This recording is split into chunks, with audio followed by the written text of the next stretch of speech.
Welcome to the Business Spotlight series. My name is Kay Cote, and I am your podcast host on today's episode. And today on the show, we have Alex Andrawes, CEO and founder of Personal Wine. It is going to be a great conversation. We're going to be talking all about his business, journey to business ownership, challenges, and best practices that he's learned along the way. If this is your first time on our channel, be sure to like and subscribe to get notifications when we drop episodes like this one. Well, welcome, Alex. It's so nice to have you on the show today. Thank you for having me, Kay. Appreciate it. Of course. Well, let's kick it off with our first question. Who are you and what is your business about? Yeah, my name is Alex Andrawes. I am the CEO and founder of Personal Wine. I have another wine company which I've spun out as well called Estate Wine Brokers. Personal Wine is the company that I founded in 2000, so it's 25 years old. Well, almost 25 years old. It's very close to being 25 years old. 24 years old as of today. And our core focus is personalization of wine. And by personalization, I mean everything outside of the wine itself, personalization of the labels, packaging, wine gifting. And it's essentially going online and being able to choose from a wine or having us help you with a wine selection. For any special occasion. It could be for business, as a thank you gift or a holiday gift, if you send gifts to your clients, or could be for celebrating a wedding, retirement parties, turning 21. I mean, there are so many reasons why people would want to gift a bottle of wine. And so what we did is we started by choosing a selection of wines that has just kind of grown over time to kind of help people that to really to cater to everybody's taste, and turned it more into a technology company really that essentially is designed to launch brands, market brands, get brands into the right people's hands using personalization, mass customization as the hook. Yeah, that's really what we do at Personal Wine. Wow, that's incredible to hear about kind of the growth and a little bit of how the brand has shifted over the years. And I'd like to kind of go in a little bit deeper with that. So, what kind of brought on the shift into becoming more of that branding company? And can you tell me a little bit more about that? Yeah, first, there's a lot of people. Wine is subjective. It's been around for, between 10,000 and 15,000 years. It goes way back when it was used as a commodity source in the Mediterranean, in the Roman Empire, in the Greek Empire, and the Egyptian Empire. During Pharaonic times. And really it became a source of wealth creation, olive oil, wine, and other goods that could travel inside a vessel that could be given to be exchanged for something else. And as a kid, I grew up in North Africa. I grew up in Tunisia, which is part of the Roman Empire, also known as Carthage. And as a kid, I used to go with my dad to go do Roman, Byzantine, Phoenician archaeology digs. And while everybody was here in the United States playing football, basketball, soccer, baseball, my dad was like Indiana Jones. So we used to go look for things and dig, and a lot of the things that we found were wine related, like wine vessels, our amphora, which is a larger wine container used for transporting, wine and olive oil or milk and things like that. And I just became fascinated with wine, and my mom really loved wine. So we had wine brought in from Europe, and I tried wine, at a very early age. I wasn't drinking, but I was tasting it with my mom and understanding how it went well with food, and how, I grew up in an Epicurean family. So we used to have, really nice meals prepared, and then, and have nice wine. And we started there. and the reality is that because wine is so subjective and because there are many different kinds of varietals, there's well over 100 varietals of wine from different parts of the world. Everybody knows the major ones like the ABCs, right? Which would be Cabernet Sauvignon, Merlot, Chardonnay, things of that nature. But there's many different varietals, and people like different kinds of food. So if somebody likes a different kind of food, or if somebody has a different kind of background or has a particular taste in wine, people need to know where those trends are shifting to, right? Just like clothes and fashion and art. This business is very similar to the art business. People like impressionist art, people like postmodern art, people like Renaissance art, and it's all catered to the taste of an individual. And what we try to do is marry the taste of the wine, the flavor of the wine, with the artistic nature of the packaging of the wine. And what that created was a machine that would help launch brands or get more brand exposure, especially into the corporate sector, because the corporate sector is a big part of our business. We focus a lot on B2B, like we sell wine to corporations that like to gift wine out to customers for thank you gifts, for milestones, for tombstones, for closing big transactions and what have you. Sending wine out to teams to celebrate a big deal that they closed or something. And then so what happens is people, they know that they want to send a bottle of wine, but they don't know what the team is going to want. Mm. So we do a pretty good job of collecting the data behind why people buy wine. We've got over 24 years of data behind our business that helps us create ways to target the right products to the right consumers, not just in the taste of the wine, but also the labeling of the wine and how that also marries well to their brand as well. Because we want, and in some cases, we create brands for businesses that are exclusive for them, where we take their branding and pair it with 1 to 3 different suggestions that they can order religiously on their own intranet and in their own company store or what have you, to give away with gifts. In some cases, it's with a new car.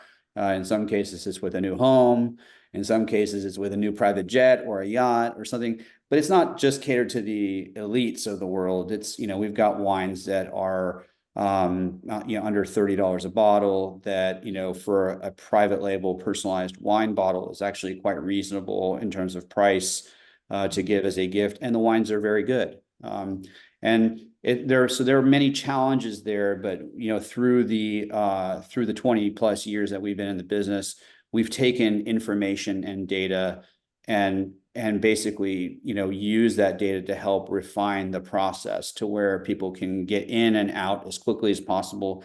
And we do make significant investments into AI and machine learning in order to be able to give recommendations to customers that help them get to the checkout line as quickly as possible, because customization is not easy. So This is really intriguing. I really am. I think it's so cool how you have that background. You're growing up and you were in like North Africa and being exposed to so many things. So that is an incredible story. And kind of like shifting into your team, the brand itself, it sounds like you're doing a lot of things. Do you have a team behind you? And if so, how many team members do you have right now? And are you growing in that in your team? yeah, so I've always been a big believer in um, never grow too fast, right? Like I've built a business with a company culture that I believe is formidable, and the way that we do that is by hiring good people that care. We have core values in our business, and people have to meet and accept the level of core values that we present to them. But we have a team of under 20 people. We grow quite a bit during I'd say actually 25 people, but we grow quite a bit during Q4, but it's mostly related to like seasonal help. Mhm. Um, part-time help. And then we scale it back because that's just the nature of our business. A lot of our business is done in Q4. In our in our fiscal calendar year. And so, which is OND, October, November, and December. And when we hire people, we use a combination of intuition, but mostly science when we hire people. So we use culture index, and I don't necessarily care so much about the 4.0 GPA, the college background. I care more about the drive of the individual and is their DNA part of the job requirement? Like, is their skill set? Are they precision, data accuracy oriented? Are they slow and steady wins the race? Are they persuaders? Are they operations people? Technical experts and what have you. I look to marry the position with a combination of personality profiling and also with intuition and verification. I think it's important because I don't think people verify work histories enough. I see, like, of every 10 resumes I see, I would say at least 8 of them have things that are quite embellished, Mm-hmm. and so I've created an interview process that's designed to extract that information out, and tells me about the individual, whether they've really accomplished the things that they say that they've accomplished. At a very early stage, I made a lot of mistakes by hiring people based on my own intuition, which was limited at that time, and I would still say is not perfect today. And I hired a lot of like fresh out of college graduates that come in, and they just interview well because they've got good personalities. But the reality is like the work ethic isn't there. So hiring the right people is always going to be critical to the business. And I would say, I've hired some really amazing people. But it's funny enough that, so my wife, while we were dating, I found out while we were dating, obviously, I figure out that my wife has 2 degrees. One is in design, so School of Architecture, interior design, which means she's got that eye for design, and then advertising and marketing. So she has double degrees. And so, a few years in, after asking her to help me in Q4 with very specific limited things, she just looked at me and said, I think I could do a really, really good job, at marketing. She's like, I think your marketing sucks. And I was just like, okay, like Honest. yeah, well, I mean, she's my wife, so yeah. I love the honesty. Yeah. And so, I brought her into the company, and I knew that it was going to ruffle feathers because of the whole concept of nepotism and what have you. But she really came in and transformed the business and really, really like blew away my expectations in terms of, from the user experience, from the UI UX perspective of what you see online, but also product development and how she markets the product and conveys the message to the consumer behind the engines. And she's also very open to learn new things, and new ways to be innovative in marketing, which I think most people are not. And I would say that is especially true in the adult beverage industry. I think the adult beverage industry is always late to the game with regards to really understanding, consumer engagement. So, yeah. Definitely. Well, that is an incredible story too, how your wife has helped to transform the business and how you look at hiring. I think that's really a great balance, a really great like thought that other business owners that are watching this can take from is, you have the science as well as the intuitive part of it. As you're kind of heading into the future of your business, what are some of the things that you want to take on in the next 3 to 5 years? Are you looking to scale or, just stay where you are, take on new projects? What's your goals? Well, my personal goals are to focus really on, drivers of significant value to the business.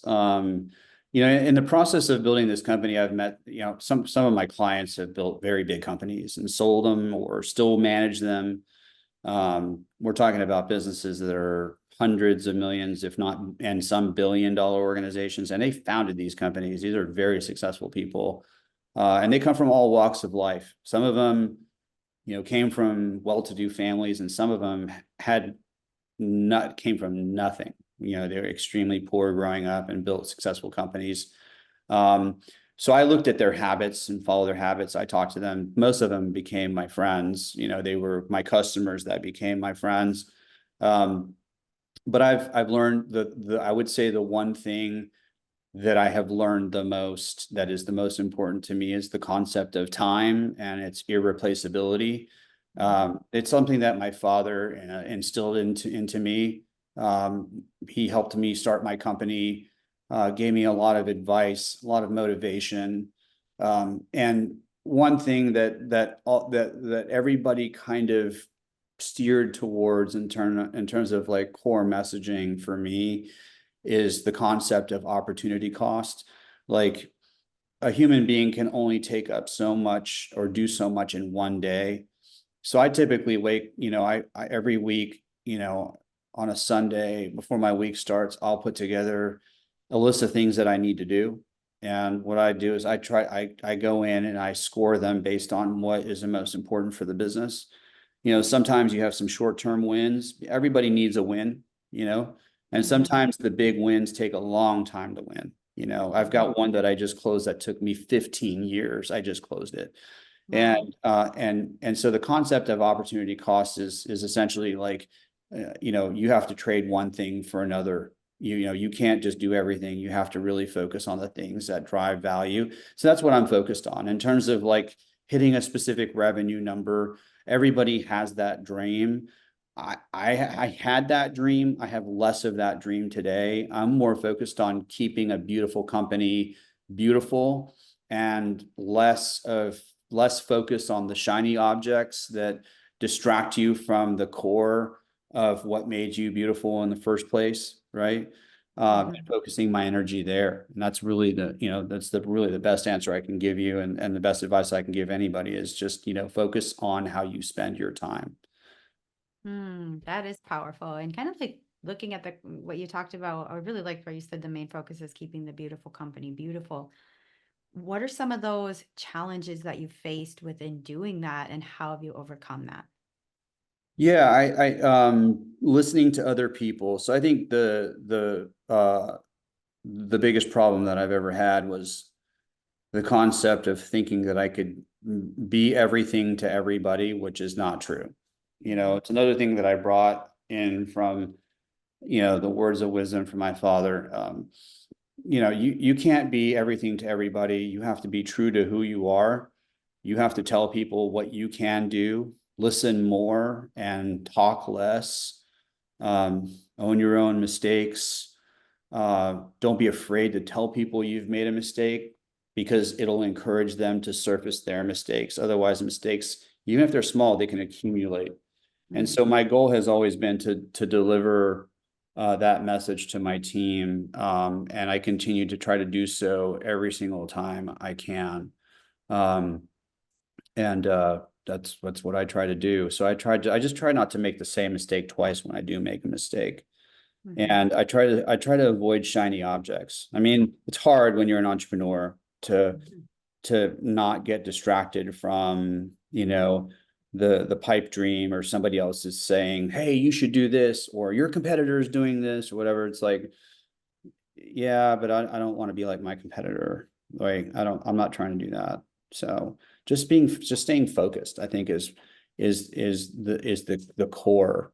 And of course, like, being focused can have a drawback too, because your business will never be the same as it was the first day you started it. It will change. You will have micro pivots that kind of put you into a specialist area that makes your company, really profitable or run well or what have you. That's going to be the core foundation of your revenue. And then you have these, the 80-20 rule. You have 20% of your business, 20% of your customers brings 80% of your revenue. And our business is is not that different, really, when I think about it too much. So I try not to deviate from the core, because the old saying is, if it ain't broke, don't fix it. Well, there's truth to that, you know. Yeah. Oh, very much. I can resonate with you on so many of those things, and I'm sure many of the listeners can too, especially being business owners. This has been a great conversation. I could probably talk to you for hours. Really enjoyed it, but now we're kind of at this part of the podcast where we do ask rapid fire questions. So I ask you four rapid fire questions where you answer with the first thing that comes to mind. Ah, that sounds like fun. Yes. Okay. Well, number one is, what is a key to success for you? uh Experiencing joy at least once a day in the things that I do, professionally and personally. Mm, love that. And the second one is, what is a piece of advice you have for other business owners? Listen more than you speak. You will learn a whole lot more about your customer if you listen, and instead of just, trying to control every single thing, allow Mhm. your customer to tell you what they want. And it's up to you to be able to deliver that, and try not to overpromise and underdeliver. Try That's not to overpromise and underdeliver. definitely, that is powerful. And the third question is, it could be a book, it could be a podcast, a show, any piece of content you've taken in recently. Um, so I would say I've actually really enjoyed listening to Matthew McConaughey's words of wisdom. He's local to Austin, so I'm kind of partial to that. I mean, there are many. So Vern Harnish, I think, is an amazing author. But I think the if I were to give one recommendation of a book that I think has stuck with me and has never failed me, it is Traction by Gino Wickman. I think is the EOS process is a process that we've adopted in our businesses, and it is led to consistent improvement in our business, and improvement in both efficiency, profitability, and culture. And I think that's the most powerful book anybody in business, especially small business, can read. I just wrote that one down. That's going to go on my list for sure. Final question is, if you could wave a magic wand and rapidly improve one aspect of your business overnight, what would it be? If I could improve one aspect of my business, it would be the ability to more quickly learn from the data and implement uh, that data using software to make the customer journey through our website more efficient and more enjoyable. Hmm. Well, that was a great answer. Thank you for answering the rapid fire questions. Before we get to our final question of the day, how can people get in touch with you? Well, they can always email me at alex@personalwine.com. That's always going to be the easiest way to reach me, or they can reach me through LinkedIn. And I believe LinkedIn/Alex-Andrawes. Wonderful. Well, this has been a great conversation. Our final question for today is, what is most inspiring to you today? Most inspiring to me today is the resiliency of uh, the human body, the resiliency of the human body, and um, the extreme amount of joy that surrounding yourself with uh, beautiful people, and I don't mean physically beautiful, I mean like internally beautiful people, can really deliver uh, into your life. So I think if you surround yourself with, you know, beautiful people, internally beautiful people, it doesn't hurt if they're externally beautiful, but you know, it will, you'll find inspiration to live a better life, and to do more things with your life not just professionally, but personally, that I think is important for any human being as they go through the life's journey, of, especially career. Mhm. Yeah. Wow, that actually really inspired me for today. So thank you for sharing that. And thank you for being on the show today. You brought so much value to our listeners. It was an absolute joy to talk to you. My pleasure, Kate. Thank you for having me.